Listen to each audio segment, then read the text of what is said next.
A'udzu billahi minasyaitonir rajim. Bismillahirrahmanirrahim. Alhamdulillahi rabbil alamin wassalatu wassalamu ala rasulil karim wa ala alihi wa sahbihi ajma'in. Qala rabbi shrah li sadri wa yassir li amri wahlul 'uqdatam min lisani yafqahu qawli wa la haula wa la quwwata illa billahil aliyyil azim. Tuan-tuan yang dirahmati Allah, Assalamualaikum warahmatullahi taala wabarakatuh. Bertemu lagi kita di dalam siri Qalbil Quran yang ke-7. Kali ini, tuan-tuan dan puan-puan yang dirahmati Allah, saya ingin membawa tuan-tuan dan puan-puan untuk meneliti ayat di dalam surah Luqman, ayat 14 surah Luqman. Tajuk topik yang akan dibincangkan hari ini ialah ihsan yang hilang dari ayat 14 surah Luqman. Isu ini telah dibincangkan sejak awal penulisan tafsir Tabari, tafsir Qurtubi, tafsir-tafsir hingga ke tafsir Ibn Katsir. Tafsir-tafsir besar telah bercerita soal kenapa hilangnya ihsan daripada ayat 14 surah Luqman ini. Sebelum kita pergi lebih mendalam, mari kita lihat fakta yang berkaitan dengan ayat tersebut. Sebenarnya dalam Al-Quran ada dua pesan Allah yang beriringan 7 kali. Ada pesan Allah yang beriringan, dua pesan Allah beriringan 7 kali di dalam Al-Quran.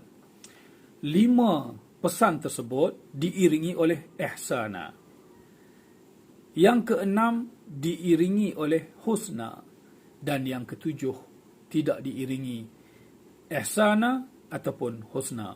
Ini yang kita nak bincang. Kenapa ayat yang ke-7 di dalam surah Luqman ayat 14 ini tidak diiringi ihsanan ataupun husna. Ini yang ulama ketika bincang menyebut kenapa hilang ihsan di ayat 14 surah Luqman. Dua pesan Allah yang beriringan ini ialah pertama, jangan syirik kepada Allah. Yang kedua, berbaktilah kepada ibu bapa. Dua pesan yang beriringan di dalam Al-Quran sebanyak 7 kali. Mari kita tengok ayatnya. Di dalam surah Baqarah, la ta'buduna illallah wa bil walidaini ihsana. Pertama, jangan kamu sembah selain Allah. Yang kedua, wa bil walidaini ihsana. Hendaklah kamu berbakti, memberi ihsan kepada ibu bapa. Berbuat baik kepada ibu bapa. Nisa ayat 36. Al-An'am ayat 151. Al-Isra ayat 23. Al-Ahqaf ayat 15. 5 ayat ini diiringi oleh ihsana, wabil walidaini ihsana. Jangan syirik kepada Allah, berbaktilah kepada ibu bapa dengan ihsan. 5 ayat ini pakai ihsan. Yang ke-6, surah Al-Ankabut ayat 8. Tadi saya tidak membaca secara langsung kerana ayatnya hampir sama. Wabil walidaini ihsana. Saya dah sebut nombor-nombornya. Tuan-tuan boleh rujuk. Yang kita nak pergi fokus kepada ayat yang ke-7. Ini ayat yang ke-6 surah Al-Ankabut. Tadi kita sebut ada 7 yang beringat. Ini yang ke-6 yang beriringan. Jangan syirik kepada Allah. Wa wassaynal insana biwalidahi husna. Dalam surah Al-Ankabut ayat 8 diiringi oleh husna, bukan ihsana. Adapun di dalam surah Luqman, wa wassaynal insana biwalidayhi hamalathu ummuhu wahnan ala wahnin wa fisaluhu fi 'amayn an ishkur li wa liwalidayka ilayyal masir. Surah Luqman ayat 14 ini ketika Allah Ta'ala berpesan kepada manusia, la tusyrik billah yang pertama, yang kedua wasiat kepada manusia tanpa diiringi oleh ihsana ataupun husna. Jadi ulama ketika membincangkan isu ini, mereka mempersoalkan kenapa ayat 14 surah Luqman ini hilang ihsan. Jadi tajuk yang akan kita bincang hari ini ialah ihsan yang hilang daripada ayat 14 surah Luqman. Rupanya tuan-tuan dan puan-puan yang dirahmati Allah, 5 ayat pertama yang kita sebut tadi pesan Allah kepada anak-anak yang Muslim agar berbakti kepada ibu bapa yang Muslim.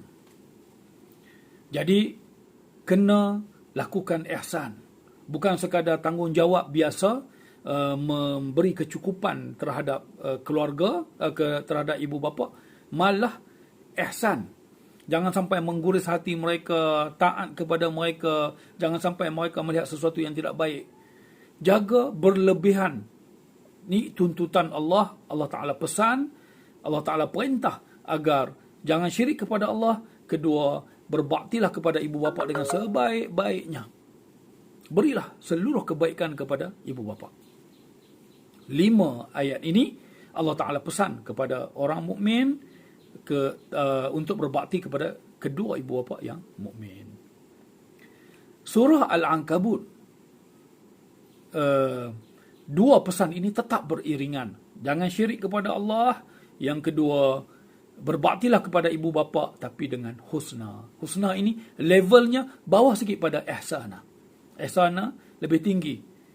Rupanya pesan ini ditujukan kepada anak yang Muslim kepada ibu bapa yang tidak Muslim. Tetapi ibu bapa ini tidak keras, tidak menekan sangat supaya anak dia keluar daripada agama, syirik kepada Allah. Jadi Allah Ta'ala masih mengekalkan husna. Kamu boleh berbakti kepada ibu bapa kamu dengan melakukan kebaikan berbentuk husna. Husna ini bawah sikit daripada ihsana. Itu perbahasan panjang untuk kita bincang. Saya tak bercadang untuk menerangkan lebih lanjut. Sekarang kita nak pergi tengok di surah Luqman. Rupanya di dalam surah Luqman ini Allah Ta'ala tarik ihsan tersebut. Tarik ihsan, tarik husna. Kenapa? Kerana pesan ini ditujukan kepada anak yang mukmin, anak yang Muslim, kepada mak bapa yang non-Muslim, tetapi keras, menekan, memaksa supaya anaknya tinggalkan Islam, syirik kepada Allah dengan kekerasan. Dia tekan agak keras berbanding yang surah Ankabut tadi. Masih mak bapak ni masih berlembut. Walaupun dia suruh syirik, tetapi syiriknya tak apalah, kalau kamu tidak mau syirik, kekallah kamu dalam keadaan kamu. Jadi masih tidak tekan sangat. Tapi kalau di dalam Luqman, mak bapak dia tekan setekannya sehingga Allah Ta'ala tarik. Husna pun tak payah buat, ihsan apatah lagi ihsana. Tak payah buat. Tapi yang wajib tetap. Wasahibhuma fid dunya ma'rufa, di akhir surah ayat ini. Wa in jahadaka ala an tusyrika bi ma laysa laka bi ilmun fala tuti'huma wa sahibhuma fid dunya ma'rufa. Tapi kamu hendaklah seperti biasa memberi tanggungjawab kamu, menyelesaikan kewajipan kamu terhadap kedua ibu bapa. Cuma tak perlu berlebihan sangat. Kerana dia menekan kamu dengan sekeras-kerasnya untuk kamu untuk kamu meninggalkan agama Allah dan syirik kepada Allah. Di mana kita tahu perkara itu? Di ayat wa in jahadaka ala an tusyrik. Kalimat ala an tusyrik, hendaklah kamu, seolah satu kewajipan menekan supaya kamu syirik terhadap Allah Subhanahu wa taala. Jadi ala an tusyrik ini agak keras berbanding dengan surah Al-Ankabut. Walaupun mak bapak dia kafir, tetapi tekanan dia tidak sekeras di dalam surah Luqman ini.